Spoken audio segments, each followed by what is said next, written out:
We're going to go now, though, to that live press conference with Emergency Response Minister Kieran McAnulty and Defence Minister Andrew Little. Condolences to the family, to the community, and of course to all volunteers in emergency services. This is no doubt will hit hard. As you'll be aware, Cyclone Gabrielle has moved off the coast of New Zealand, which means we, thankfully, are through the worst of the storm. But we're not out of danger yet. Sadly, we've lost 2 lives, both in the Hawke's Bay. This is incredibly upsetting for everyone involved, and my thoughts are with the family and friends as they face this tragic loss. My thoughts are also with the entire Hawke's Bay community and the first responders who are on the scene. Our emergency services are still carrying out rescues and land searches in a number of places. Yesterday, north of 300 people were rescued in Hawke's Bay and are currently being cared for at civil defence centres. There was one large building with 60 people stranded on the roof, and all have been rescued.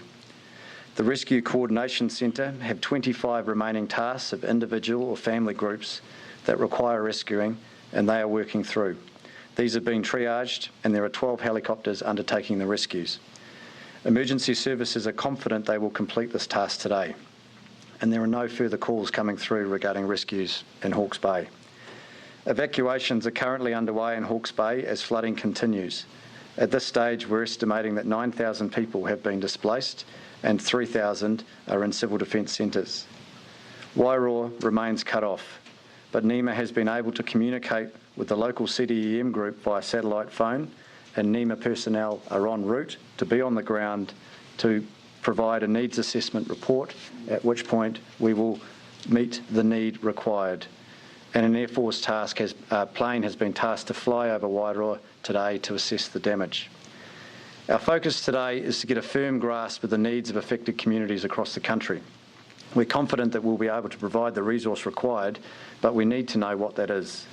We're utilising all options to get a full assessment of the impact of the cyclone, especially areas where comms are limited.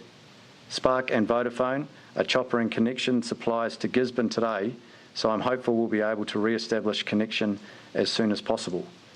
This morning I've spoken to the mayors of Gisborne, Hastings, Central Hawke's Bay and Tararua. I've been unable to speak to the mayors of Napier and Wairoa, although I have had a message from the mayor indirectly through Civil Defence outlining what they need. NEMA has that message and are working on that now. The other mayors know they only need to tell us what they need and we will work to provide it. My key message to everyone remains the same. Safety first. Look after yourself and your families. Everyone knows we have a long path ahead of us as we deal with extensive damage to homes, businesses, roads and bridges and other fundamental parts of our infrastructure. This is a significant disaster and it is going to take many weeks for those areas most affected to recover. I can assure everyone that the government is fully committed to supporting our communities. How we respond to a disaster like this is vital, but the recovery is just as important and we're in this for the long haul. I'll hand over to Minister Little to give an update on the Defence Force. Kia ora tātou katoa, good morning everybody. Can I also first begin by expressing my condolences to the family and workmates and those in the community of the volunteer firefighter whose body has been located this morning. Can I also acknowledge too also just the incredibly challenging situation that many families and communities are facing right now across the top half of the North Island and the East Coast, and just know that their needs are in our thoughts at all times. Can I also acknowledge, as I'm about to give an account of the contribution of New Zealand Defence Force personnel, of the incredible work that each and every one of them is doing to contribute, whether to their communities or having been deployed from their usual place of home and work, to help out in this very important response. So in terms of New Zealand Defence Force contribution to the response, there is now more than 250 personnel from across all 3 services, the Royal New Zealand Navy, the New Zealand Army and the Royal New Zealand Air Force, deployed to assist in responding to the consequences of the cyclone. 4 NH-90 helicopters, 1 in Northland and 3 in Hawke's Bay, are being utilised, and a fifth will be available for deployment in the next day or two. One Seasprite helicopter is in action and today has been tasked with a surveillance flight across Coromandel and the Bay of Plenty. As Minister McAnulty indicated, a C-130 Hercules transport aircraft is also in use, and that will be doing a reconnaissance flight over Tairāwhiti and the top bit of the Hawke's Bay. The HMNZS Manawanui is getting ready to be deployed from Devonport Naval Base to go to Napier once the needs, the provisions that are needed in that area are known and loaded onto Manawanui. It will set sail. It is expected to be in Napier at some point tomorrow. There are a number of trucks, unimogs and other vehicles in use across Northland, Bay of Plenty, Tairāwhiti and Hawke's Bay. An additional convoy of trucks and more than 100 personnel are leaving Linton today to be deployed into the Hawke's Bay to assist there. The NH90s in Hawke's Bay have been involved in a number of rescues, including of people off their roofs, and in addition to about 200 people who have been rescued, about 5 dogs have also been rescued as well. As I said, in Hawke's Bay we have 3 those helicopters who are there available to be deployed today and working closely with NEMA and the other emergency response team for their deployment. And those other assets I referred to are getting ready for deployment as well. So once again, just extend my thanks to all the New Zealand Defence Force personnel who are involved. Many more are on short standby now for deployment from bases across the country, as they also will end up relieving those who are currently in service. And to everybody in those communities, know that support and assistance is available, and the Defence Force, in conjunction with NEMA, is working very hard to make sure those needs are met. Thank you. From the briefing, please, Paddy, expecting you get told in Hawke's Bay in particular to rise? It wouldn't surprise me, but I can't say that there's an expectation. This has been a serious event. There are still rescues to happen. Obviously, we hope that that doesn't happen, but this is a serious event that's already led to 2 deaths. One of the things that you said yesterday, places you were really concerned about, was Wairoa. Have you managed to get any more information out of that community? Yes, so there has been a clear link with communication between NEMA and the local civil defence. Power is back on in Wairoa to a large degree. There are 2 evacuation centres, the War Memorial Hall and the Presbyterian Hall. Wairoa College is there as a backup as well. And FENS and police have regular communications. So we're in a much better position than we were yesterday. Uncertainty causes anxiety and concern, but we still don't have a full grasp of the situation there, because we want to have people on the ground, and that's happening as we speak. Is there more detail about some of the efforts to restore power, water? Taurua Civil Defence saying that they have maybe an hour of water left. What's happening with those communities, and can you just give us a bit more detail and any messages to people about what they might need to do or what you want them to do? Well, as a general rule, local civil defence, who are the most in touch with their local communities, know that they just need to let NEMA know their concerns and what they need. We're confident we have the resources and ability to get them what they need, in particular basic provisions to get them over the next wee while. I've heard those concerns coming from Coromandel and other isolated communities like Tairāwhiti. They are fed straight into NEMA. I was down in the bunker earlier. There are people working on solutions to that to get those basic provisions to those isolated towns. Minister, at the moment, what are the areas that are the hot spots, if you like, or areas of concern for you with perhaps no communication and power issues? What are the where's the focus of your attention at the moment? Well, the honest answer is they're all of concern, but they're all of concern for different reasons. So we've got Coromandel, for example, with the roading networks being decimated in many isolated communities. The supplies are there, but it's difficult to get them in, so we just need to find ways to do that. Tairawhiti, it's a relief that most of the power's been restored to Gisborne. When I was speaking to the Mayor, she did feel confident that with the airport being now cleared, that we can get Defence Force planes in there with supplies. She's really stressing that she wants to get the message out to preserve water. She's confident that with power coming back on, that will mean that people can get supplies, but the broader Tairawhiti area remains of concern. We've obviously got ongoing operations in Hawke's Bay at the moment that are of concern. I want to know exactly what's happening in Wairua, what they need, and get them what they need as well. And then that doesn't even touch on Northland with the huge power cuts up there and the effect that it's in particular having on the rural communities. So every area has their own areas of concern. What does reassure me is that NEMA is aware of those and work is actively being underway to get them what they need. There is a lot of speculation around possible fatalities. What's the message to people out there at the moment, perhaps with social media and things like that? What would you like to tell communities at the moment? Well, we should always work on official information. We should always act on official advice and keep track of those official communication channels. But I do recognise that there are challenges in many areas because comms is very much limited. There are some areas where they don't have power and they don't have a local comms network, and that causes a lot of anxiety to people outside of those areas, be they in New Zealand or on the other side of the world that want to contact those loved ones.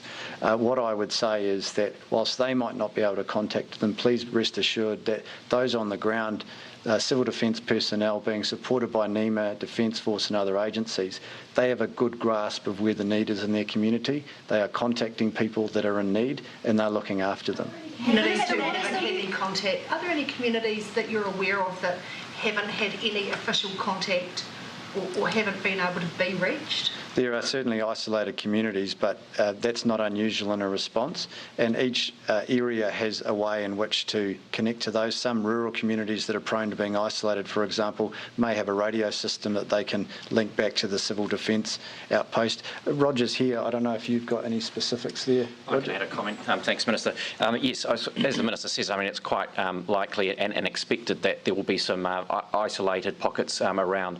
But as the Minister also noted, in places such as Tairawhiti, there are very well-established, community networks which are set up by civil defence, and sometimes they're under slightly different banners in those rural areas, and they have a responsibility to connect in with each other, check on the neighbours, assemble at the marae, help feed each other. So there are talking to the Tairawhiti ECC this morning, for example, they were feeling quite comfortable that network is mobilised in their region, for example, and making sure that people are safe. So as far as you're aware, there's some kind of connection to these communities in whatever form that might be around in the different circumstances? Well, look, we don't know what we don't know, but one of the things that we've seen in communities from Northland through to Tairawhiti and other places is the community response plans and the community response groups have mobilised and done exactly what we've asked of them, previously, which is activate your plans. Don't just look after your own household. Reach out to the neighbours in the street or the people over in the neighbouring valley, and we're seeing a lot of that in this event. The 200 people who have been rescued, do we have any update on their health status? Are they doing okay? Yes, they have been assessed medically. Those that have required hospital treatment have gone straight to hospital. Those that have required less severe treatment, I guess you could say, have been able to receive that at the evacuation centres. As far as I'm aware, everyone that's been rescued, their needs have been met medically and otherwise. Have you guys seen that update on the health update on potential injuries, and are there any type of injuries that you're seeing come through that people may not be aware of, like out in the rural areas? Well, I asked that question since we had that conversation this morning, and I haven't had any information to suggest that there are people that have injuries that aren't getting the treatment they need. What about how many injuries are there? I haven't got a number, no, but just to Roger's point earlier is that through those local networks they're able to connect to the more rural and isolated areas and identify if there is people that need immediate assistance. And just on what you were saying on some of the roads being a bit movable, should people be more aware of that? How will they know if those roads are dangerous to go if there's things? Well, if it's a local road, the local councils will be surveying those and declaring whether they're safe to pass or not. Obviously, if it's just for flood water, they will still assess whether a road is safe to pass. Just because a landslip has been cleared doesn't mean the road is safe. In many of these areas, particularly Coromandel and Tairāwhiti, but others as well, it's a very sodden area. The land continues to move, and whilst a road is there, it may not be safe, but if it's a state highway, that's Waka Kotahi's responsibility, and they're onto that. And if it's a local road, then the local councils are very proactive in that area. You mentioned that power is back for a lot of people now. What about comms? Are you still just getting messages through in terms of satellite phones like it was last night, or is comms actually back for most people as well? Comms is vastly improved from a civil defence perspective. I haven't been able to reach the Mayor. I've tried a couple of times today, so from my own experience, the mobile networks aren't back up and running. But if power is restored now, and we've got NEMA personnel on the way, I've been speaking to people from Defence Forces and NEMA this morning, and it's their intention to get additional communication technology to Wairoa today. So I'm hoping that would make a significant difference. How long are we expecting? 9,000 displaced people, which is quite a jump from, I think the estimate was 2,500 yesterday. Have you got a regional split for that? Is that Hawke's Bay and Tairāwhiti? Do you know the numbers on that one? The number that I had, 9,000, is Hawke's Bay itself, isn't it? Yes, that's Hawke's Bay. Yeah. So that's quite significant. So is there displaced in Tairāwhiti, North and other places as well, or have you just got the figure for Hawke's Bay? We do have figures for other regions as well. Yesterday it was 2,500 was the rough estimate for displaced people, and I've not been informed of any significant increase in Tairāwhiti on top of what we announced yesterday. Okay, so if the 9,000 is Hawke's Bay, are we adding the 2,500 to that, or what's the... There was 1,000 within that 2,500 from yesterday that were estimated to be in Hawke's Bay, so you can therefore take that to be roughly 10,500. Thank you. This is a question for the Defence Minister. The NZDF has had pretty well documented issues with attrition rates. What effect has that had, if any, on their work in relation to the cyclone? They have deployed as many as people as needed and as required.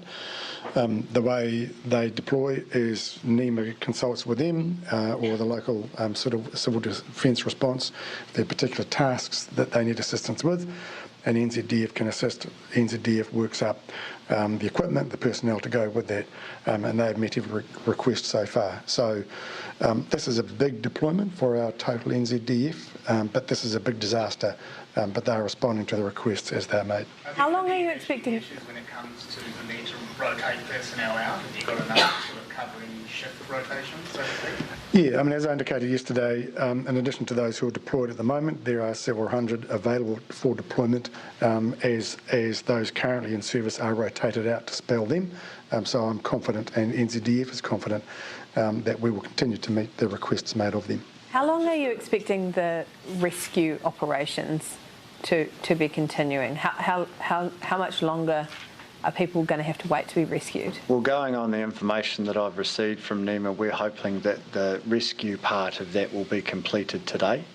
And so obviously, as the need arises, we act to that. There are 12 helicopters operating in Hawke's Bay alone looking to rescue people. There's 25 jobs outstanding of individual or family members. So given the number of helicopters, it does take a bit of time sometimes depending on the circumstances, but that does give us confidence that it'll be completed relatively soon. 25 people still missing, or 25 remaining tasks, so that's individuals or family groups that require rescuing. That might not require rescuing by air, but obviously they are in a position where they don't feel it's safe to be at home and they've requested assistance. Obviously there's a focus, and I understand the immediate focus on the response and then the clean-up, but can you talk briefly to flood adaptation? Has this focused the minds of politicians in terms of bringing some of that work forward and a greater urgency with what you had been looking at? Well, it was already being treated as a priority, but as you know, it's not the sort of thing that gets broad support across politics. To your specific question around does it sharpen the mind, I hope so. And what does that mean in terms of, when we're through this point, what are you going to do in terms of that work, climate change, flood adaptation, and potentially bringing in, I suppose, other parties and using the momentum that this might have created? I've been encouraged by the comments from other parties around how this needs to be treated as a priority, but I'm not in a position to give you specifics now. My focus is on the response, but I'm absolutely certain that that'll be a conversation we'll be having soon. Just a bit more of a specific question about communities who may be short of either food or water.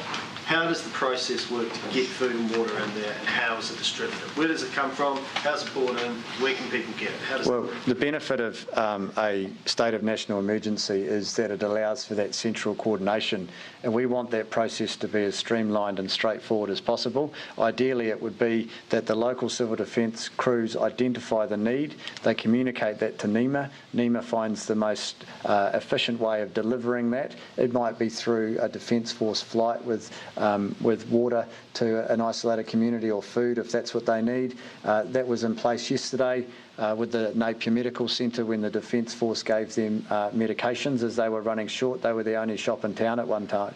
And so that's how ideally we want it to work, as streamlined as possible. So if you're in a local area running low on food, there's no supermarkets open, the local civil defence will be putting out alert, going through their network, saying here's where to go to get what you need. They also, it's also not a case of waiting to that point. They're planning ahead. They're giving regular feedback. We believe we've got 5 days provisions at the moment, or 2 days, or whatever. All that information is being fed back through civil defence. It's not on the individual necessarily to make that. It's on the local civil defence teams who continue to lead their response in their communities to assess the need and then feed that back to NEMA. Minister, from what you've seen and heard from communities, what kind of impact has forestry slash had on affecting infrastructure, and how much is that due to forestry industry as a whole, and just this kind of climate event? There's no doubt that slash in some areas is causing an unneeded addition to the weather event. And that has been a long-standing issue for Tairāwhiti in particular, but I'll be honest that there hasn't been a weather event that included flooding that hasn't had slash to some degree involved. The Prime Minister indicated yesterday that's something that he is committed to addressing, and I welcome those comments as Minister of Rural Communities in particular. Whose responsibility does it fall on? I mean, we've heard some really anguished people dealing with not just the flood, but the impact of logs and sediment coming down. I mean, who takes responsibility, because this is not a new issue, and then actually does something about it? Well, the Minister of Forestry has indicated himself that he's got a bit of work underway. I'd imagine that he's the natural lead, but not only as Minister of Emergency Management, but also Minister of Rural Communities, and I suppose you could chuck in local government in there. This is an area that I'm particularly interested in. It's clearly an area of concern, and like the Prime Minister said yesterday, what commitment are you giving them to actually do something about it? Because we've heard commitments over the years, and look at what these people have been doing. Yeah, I'm not even going to try and pretend that it's not a problem, and that it's not a problem that they haven't faced for ages. I welcome the Prime Minister's comments yesterday that this is something he's committed to sorting out. Whether that's through an inquiry or what, that remains to be seen. I won't be the lead minister, but I will be taking a very keen interest in that. Minister Little, is the Defence Force's role over, as we face climate disasters like this, are they going to have to pick up more of a role of civil defence effectively? Well, one of the responsibilities is in civil emergencies like this is to be available working with NEMA and other authorities to be able to respond. And they do that around the Pacific Islands when there are cyclones hit there. They do it for New Zealand as well. So it is part of their kind of core competency, is to be equipped and able to respond in the way that they are doing. What support is there for farmers, either financial or otherwise, who are affected by this? So when an adverse event is declared by the Minister of Agriculture in consultation with myself, that provides direct funding to rural support trusts to assist farmers directly, and that also triggers some measures within IRD to provide a fair bit of flexibility to farmers around their obligations there. But obviously that this event in particular has had significant impacts on rural communities, and so MPI is doing a lot of work liaising with rural areas, especially those farmers that have been cut off from power. It brings animal welfare issues into the fray, especially those that haven't been able to milk for a couple of days, and also a close consultation with the likes of Fonterra and other milk companies around what support they can provide their members. That's an ongoing brief, that one. We're looking at what support we might be able to provide. Minister, you've had a lot filtering in through your office across your desk over the last few days. Is there a story or a scenario that stood out for you of something that's happened that's kind of stuck with you of all the things that are happening? I think the thing that's hit me the hardest, if I'm going to be completely upfront with you, is the volunteer firefighter getting trapped. We rely on volunteer firefighters. Every community in the country relies on them, and when they respond to a natural weather event, it's in their own patch, so they're leaving their own home and their own family to help others. And that's just an absolute tragedy. It's going to hurt a lot of people. Did your heart sink when you heard the news that the body had been found just before you came in? Yes. I literally just heard while we were walking here. Just on the Beehive bunker, it was mentioned yesterday we might be looking to the sort of wider public sector to sort of staff it properly. Do we have enough sort of specialty crisis staff, considering it's been running, I think, 19 days on the trot now? What's the sort of pressures there? I have absolutely no concerns about the ability of people to perform those roles. They're hugely committed and dedicated, but we've got Roger here, so he can speak to specifics. Thanks, Minister. Well, look, obviously, when we have events like this, it outstrips our business as usual resources. The organisation I work for, which is NEMA, only has about 160, 170 staff. So the model is based around reaching out to other agencies and surging in, and we've seen this happen through the COVID response. We've seen it happen in other natural disaster events such as, Kaikoura and the Canterbury earthquake. So, we feel we're getting what we need. But are we stretched? Yes, for sure. It's a big event for New Zealand. How tired are people at the moment, or is there a lot of fatigue at the moment? I would say that fatigue management is certainly one of the top things in terms of our sort of internal management of the operation, and it's not just about what's happening here in our bunker facility. I know that the staff in Auckland, for example, have been running for a couple of weeks now, more than a couple of weeks, and they're also having that challenge of managing surge, bringing in staff from outside in order to give their own team a rest. Did Hawke's Bay kind of blindside you guys? I think the cyclone took everyone by surprise to the extent that it affected Hawke's Bay. I was speaking to local elected officials up in Hawke's Bay the night before they declared, and they felt comfortable that things were in place. They've got a really proactive and really well organised civil defence team up there, and they would have been watching the weather closely, looking at models, comparing it to previous events. There was nothing to indicate to them that the amount of rain that they were going to experience overnight was coming. And then at 5:30 in the morning, I had a notification that things were very bad in Hawke's Bay, and that was fed straight back through. Not too dissimilar to Auckland, not too dissimilar to the Nelson event, where the rain that came was more than forecast.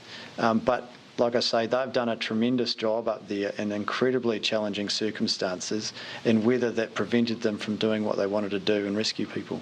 Is NESTA asking for any particular donations for the people in Stuck? SIM cards?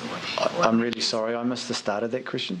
Is NEMA asking for any particular donations for the people who are stuck or trapped, or torches, radios, anything like that? Not NEMA specifically. I'm aware of some community groups and organisations like the Red Cross and all those sorts of things that focus on that sort of stuff. NEMA at the moment is concentrating on ensuring that the needs of each civil defence area, each community is met through the avenues it has available all across government. What is the worst case scenario sort of for today and maybe tomorrow, and when do we move to the recovery phase? The first focus is the emergency response, so we need to make sure that those that require rescuing are rescued, and I'm really optimistic and quite reassured that that'll be done relatively soon. The next stage will be ensuring that those communities, particularly the isolated ones, be they isolated geographically because their road is not passable or through communications, gets the needs that they need straight away until we can reconnect them, either through communications or through road. Then we focus on recovery and welfare. We've got each region's at a different stage. You'll note that Bay of Plenty have stood down their civil defence centre there, so they're already in the recovery phase. Auckland is more closely aligned with recovery than others, and we've still got an emergency response in Hawke's Bay at the moment. So there's varying degrees and varying stages. Defence Force Minister be involved in the clean-up, the reconstruction at all? Well, as we saw with the aftermath of the Auckland event a couple of weeks ago, they were definitely involved in the clean-up and assisted there. I expect they will be available to be tasked for that. In the end, NZDF's role, the role of their personnel in situations like this is to work with NEMA, and as long as NEMA is engaged and involved, NZDF is available to be deployed accordingly. And there's already planning underway as to allocating resources to assist with the clean-up and the rebuild. We don't wait for the response stage finished before we start thinking about the recovery. There are teams focused on that and are already planning away, and that includes liaising with our Australian counterparts as well to see what support might be available. I know far too early for this, but as planning is underway for rebuild and recovery, has a single dollar figure come up at all? Do we know how much this is going to cost? I don't think we'll know for some time. I'll use a previous response as an example. The Marlborough rain event that happened last year, 12 months after their previous event, we knew that that one that happened 2 years ago did $85 million worth of damage to the roads. Such was the extent of the damage and how sodden the ground was and how long the ground kept moving. They still haven't finished the assessment of the damage to their roading network. It takes a long time, and so we won't really get a full answer as to how the total cost of this cyclone to the various communities that are affected for quite some time. We do know that it's not going to be cheap, and we do know that it's not going to be fixed quickly. Are you expecting any problems with insurance? I mean, they're going to obviously have a big role after Auckland and with this. Are there any conversations with the industry about them stepping up as well? I'm meeting with some insurance providers later today, so I'm looking forward to that conversation, just to hear what plans they have in place and what their intentions are. Happy to.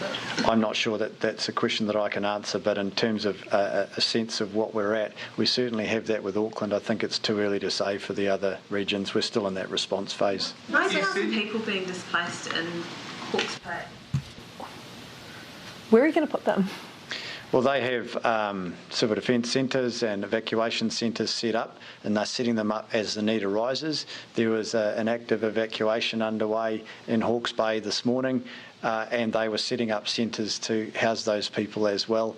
The need will be met. It's a massive ask for that region, but by declaring a national state of emergency, we can give them the resources they need much sooner. Go for it. Yes, I might just return to that question as well. From my point of view, I mean, I think we need to understand that number of 9,000 in a little bit more detail.